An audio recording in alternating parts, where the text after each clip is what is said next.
Hey everyone, Jim Coventry and John Ryan here today to talk NFL football with you. I'm from RotoWire, John's from gambling.com, but we're both from gambling.com because we work for the same company. John is one of the best sports handicappers you'll find out there, but you know that already. But if you don't, you need to follow John. You can follow him on Twitter at John Ryan Sports 1. Make sure you're following him right away. 28 years he's been hammering away at pro sports betting. 27-9 against the spread, 75% ATS, 5% max bets in the last 14 months, 65, 8% ATS in the NFL the last 3 years. The man is a beast. John Ryan, how are you today? Well, I'm doing a lot better after hearing that, Jim. Thanks for that great introduction. And folks out there ought to know, too, that Jim is, in my humble opinion, and I guess it's big in opinion, Jim is one of the best guys I've ever had the privilege of meeting for DFS, fantasy football, and just general player level knowledge is just off the charts. So don't make a move in DFS over DraftKings without his advice. Thank you, John. We're teammates. We work together. We both have our strengths. Let's start accenting those right now. John's going to talk about the Lions-Cowboys game. The Lions are 1-4. They're coming out of their bye week. They should get DeAndre Swift back. Still limited practices. Still not sure what we're getting. Listed shoulder and ankle. Amon-Ra St. Brown played limited snaps in week 5. Should be a full go now. They will be without DJ Chark. Their offensive line's getting healthier. All but Vitae, right guard. Everybody else is back. Dallas side of the ball. Dallas comes off a tough divisional loss. Cooper Rush was the quarterback then, but Dak Prescott's in now. No significant injuries on the Dallas side, and this game is being played in Dallas. John, tell everybody who you like and why you like this game. Well, as the week went on, Jim, I like this game even more. I'm on the Lions plus the 7, and it has now ironically moved to 6.5. And Dak Prescott, as you told me before we went on the air, is an official start. You would think that line would actually go up towards 7.5, maybe even pushing towards 9 with that kind of news. And that is the market telling me that we're on the right side here. At least I think it's the right side to play. We have 52% of the bets being on the Lions right now, but 78% of the money, Jim, is on the Detroit Lions. Wow. And I really do like this play quite a bit. The Lions rank number 1 in the NFL offensively in 13.2 yards per point. And yards per point metrics are very important in my models. And they're going up against a defense that ranks 7th in the NFL in yards per point allowed. So that's the number of yards an opponent has to gain on a defense in order to put up 1 point on the scoreboard. So Dallas does have a defense that is very good. I just don't think they're as good as everybody thinks they are. And I think the Lions here are in a good position to possibly pull off the upset. Their defense is not that good. 13.12 is their yards per point allowed, which means that an opponent needs 13 yards to gain 1 point on the scoreboard. Dallas is 22.83, which is very good, but that means it takes Detroit 22 yards to get 1 point on the board. I think that number is going to come way down, and Detroit is going to go over their team total. So I like that bet as well. And lastly, Jim, on my little betting systems here, I'll get to them right here. We are looking at betting against home favorites of 3.5 to 9.5 points involving two teams that take care of the ball. That means they're averaging 1.25 or fewer turnovers per game committed. And with the home favorite coming off a game where they forced 1 or fewer turnovers, and that was that game they lost to the Eagles. That set of parameters, Jim, is 40-14 for 74% winning bets, and it supports the Detroit Lions. Those are some amazing trends, John. I like the way you broke this one down, and I like the way when that line moved, I was a little bit like, wow, it went down. But like you said, the public's on this. The Lions, and you know this, they have been great since last year covering these spreads as underdogs almost every week, but they have just been very consistent in that. And it sounds like people are getting onto this and following your lead. John, you have another game we're going to talk about here today. I'm personally excited to see the Chiefs and 49ers.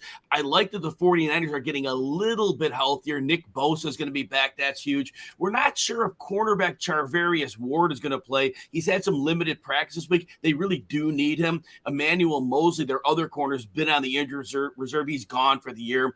Both defensive tackles are still out for the 49ers. But again, teams are playing, John, more man defense against the Chiefs. They used to see the most zone in the league. When Tyreek Hill went away, nobody scares the defenses in terms of the receiver. So it's funny. They're seeing a ton of man this year. I don't know if the 49ers will have the bodies to do that. On offense, they get back Trent Williams, their all-world left tackle. Christian McCaffrey got added to the 49ers Thursday night. He had a little walkthrough with them on Friday. Not sure if he has a role with them this week yet. 49ers coming off a disappointing loss, John. They lost to the Falcons 28-14. They're 3-3. They need some wins. The Chiefs, one fairly major injury. They're without their cornerback, Rashad Fenton. He's a starter. Last year, he played really well, but he hasn't been great this year, so it may not be a big loss. And, of course, John, Kansas City's coming in off that big loss to the Bills last week. How do you see this game going? Well, here again, looking at yards per point, we'll start with that metric again. The Chiefs are second behind the Lions in that category, and they're going up against a 49ers team as compared to Dallas being not as good as most think. I think the 49ers are a very good defensive unit, and they single-handedly have kept the 49ers in contention for the playoffs. Now that they have Christian McCaffrey in the running back position, if he stays healthy, which has always been an issue with his career, the 49ers are all in, especially with all those draft picks they had to give up to get Christian McCaffrey. Yes. So in this game, coming off a horrid loss, losing by 14 to the Atlanta Falcons, who, by the way, are 6-0 against the spread. Now, nobody saw that one coming, but still a very bad loss, 14 points. My generalization is that head coaches at the college level, the NFL level, what do they do after a bad loss? They focus on the defense because the defense is usually the reason why they lost the game to a dog that they should have beat pretty easily. So I'm on the under in this matchup, Jim, and I think this is a very expensive number to bet the under with, meaning it's too high. So we're going to bet the under with a home team that's coming off an embarrassing double-digit loss, priced as a favorite, and that's obviously the 49ers. And the opponent, being the Chiefs, have won at least 75% of their games on the season. This system, believe it or not, has been profitable in 16 of the last 17 seasons. It has gone 80-36 on the under for 69% winners the last 10 seasons, and a very consistent 43-17 under for 72% winning bets the last 5 seasons. So I think the under here is the right side to go. And one last thing, Jim, I like that in-game live betting. Yes. Take 50% of your normal bet size. So if you're a $100 bettor, bet $50 on whatever price you get before the game kicks off, and then look for a fast start from these teams. And if you get a 10-0, 14-0 first quarter, and you get that total, approaching 60 points, that's where you put the other half on. And I think that'll work out real, real well. Yeah, that's an excellent strategy, one that I know you've used very well in the past and will continue to do so. So John likes the Lions plus the points and the under in the Chiefs 49ers. I'm going to give you 2 props today, and then I'll give some quick hits on some DFS because everybody keeps asking me, we want some DFS plays. So we'll do a little of both, John. So for the props, first one I like is Ken Walker over 71.5 rushing yards. The Chargers have given up at least 74 yards to a running back in their last 4 games, and they've given up at least 100 yards to a running back in their last 3. So that part's money, and only one of those running backs has gone over 15 carries, and that was 17. So you don't even need volume, and Walker had 21 carries last week. So realistically, if he gets 15 carries, which is almost a lock, he's going over. The Chargers, they give up 5.83 yards per carry. It's a quarter yard more than any other team in the league. And in Walker's last 2 games, he's blown up that 71.5 number, 88-97, and the game should be close. Game script shouldn't be an issue. Chargers really don't blow anybody out, and so that's going to be a very strong prop to come in on. And, John, let's do one more. We're going to go to Mike Evans here. disappointing week last week. The Buccaneers faced a Steelers team missing 3 of their top cornerbacks and a free safety, and they soiled the bed. So they're going to come in here angry, but I'll give you some hard evidence here. So Mike Evans, his number is 63.5 right now, the over on his receiving yardage. Now, he was kicked out of the week 3 game against the Saints for fighting. He had 61 yards that game. He would have gone over. Last week is the week he didn't hit it, 4 for 42. But otherwise, 71 to 103 yards in his first 3 games. He's been sailing over. Go back 22 games. His last 22 games, 14 of those games, he's gone over that number. And he's played Carolina his last 3 times, 89 yards, 104 yards, 77 yards. His trend has been strong over that 63. And remember, I mentioned before, the Bucs were embarrassed last week. Say what you will, it's Pittsburgh, it's on the road, but they had a very winnable matchup, and they ran the ball too much. Brady threw it 40 times, but that's less than the 52, 52, and 42 he threw the 3 prior weeks. They realized last week they are not a good running team. They can't run the ball too much, and they're going to pass. Now, Carolina, they really haven't played a good passing offense yet, and they still give up the 11th most yards to wide receivers. So to me, Mike Evans, excellent play. John, what do you think on those? Those sound like they're promising? Oh, they sound like winners to me. You know, I'm going to tell you. Yeah, I'm high on these. I already got. As soon as we're done here, I'm putting the 2 bets that you gave me, the plus on the Lions and the under on the 49ers. I'm putting those in as soon as we're done. I'll give a couple quick DFS plays, just quick hits on these. We're not going to spend a lot of time on anybody. Hit me up on Twitter at Jim Coventry NFL if you need any more analysis. Also be on Sirius XM from 1 to 3 today. They channel 87. Quarterbacks. Tom Brady at the Panthers for the reasons I said at Mike Evans. He's cheap. He's angry. They need a win badly. They're going to pass. Jimmy Garoppolo is sneaky against the Chiefs. I know John likes the under, and I like that too, but he's 5,500, and they may have to throw a little more than because Christian McCaffrey doesn't know the offense yet. This may be a game where they're leaning into the pass a little bit more. Garoppolo has a little bit of sneaky upside there. And then one more, Justin Herbert against the Seahawks. The Seahawks can't rush. They have 2 young corners who are emerging, but Herbert is a get-right for him game. He's had a few down games. This is a good one here. Running backs. We obviously gave you the prop on Ken Walker. Of course, at 5,800 on DraftKings, that's a low price at a smash spot. Nick Chubb. People see the Ravens on the schedule, and they're like, oh, man, can't play anybody against the Ravens. This is not the version of the Ravens we've seen the last few years. This is a below-average run defense. This is one that can be exploited, and Nick Chubb will continue to get a heavy dose. And this is a game he'll be a contrarian play at 8,000. And then you want to go really cheap at running back, John. I know he stinks as a player. No offense to him. He's better than me as a professional player. 4,800. Sony Michel against the Seahawks. Here's why. Wow. Here's why, John. So the backup running back is getting double-digit carries, right? Because Austin Eckler, they don't want to burn him out. They're usually in the receiving game. Well, Joshua Kelly injured his knee last week in the beginning of the game, so he's out. Seattle can't stop the run at all, and they're going to be focused on the pass, if anything.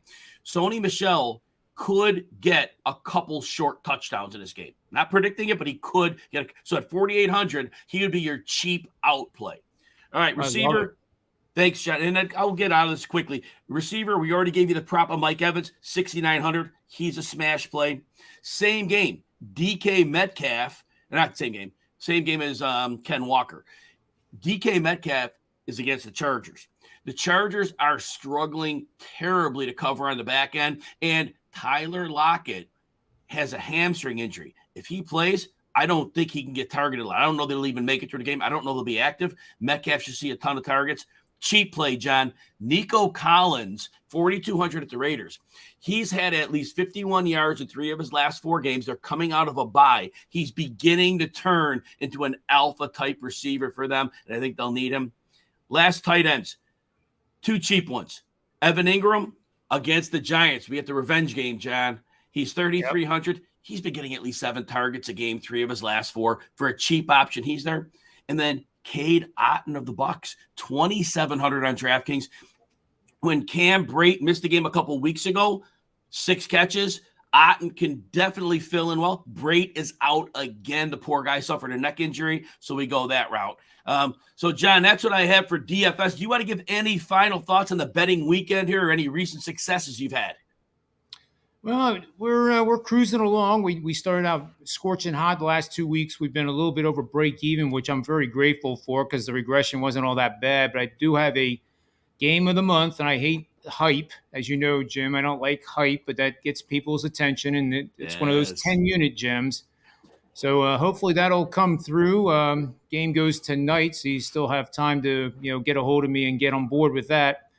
And make sure you get over to rotowire.com and gambling.com, two of the best resources on the planet. And that is not humbly stated. That is just a simple fact.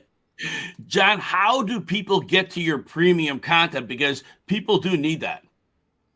Well, it's over on gambling.com, and make sure you go to the U.S. site because they have sites for just about every single country in the world.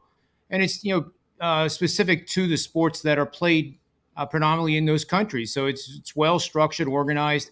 You can get me over at predictiveplaybook.com, and you can send me direct messages at my Twitter handle, John Ryan Sports, and the number one. Now, John and I do the Saturday show at 11:30 Eastern every Sunday, except when there's a London game. When the London games are 8:30, I have to do my start-sit live stream during this time slot instead of the Sunday slot, which I normally do. And so week 8 is one of those games. Now, if you're watching on YouTube, please smash the like and subscribe buttons. We'd appreciate the support. And if you like the content, John already told you about gambling.com, the U.S. site. RotoWire, we can get you 2 days free behind the paywall. No credit card needed, no shenanigans. Just go to rotowire.com/try, and an email address gets you 2 days behind the paywall. For John Ryan, I'm Jim Coventry. Have a great week. John, give your closing line that you always give in your shows. I like it. We'll close with that one. Well, it always goes like this: bet with your heads, not over it, and may all the wins be yours.